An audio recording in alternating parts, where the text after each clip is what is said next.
presented by Munmun Bihari Official।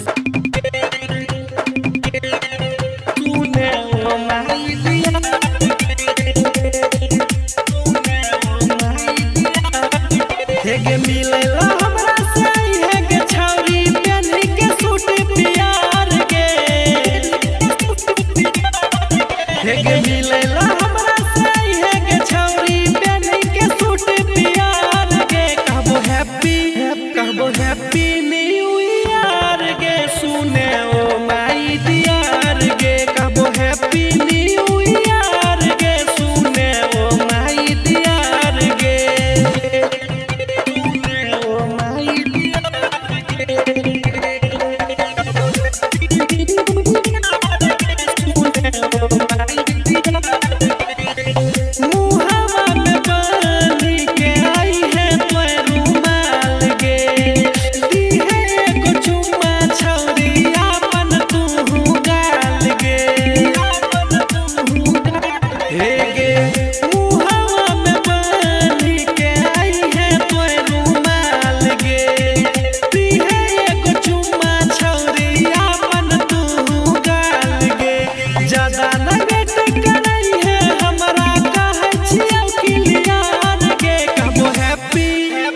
Happy new year गे सुने ओ my dear गे कहबो हैप्पी न्यू ईयर गे सुने ओ माई डियर गे सुने ओ माई डियर गे।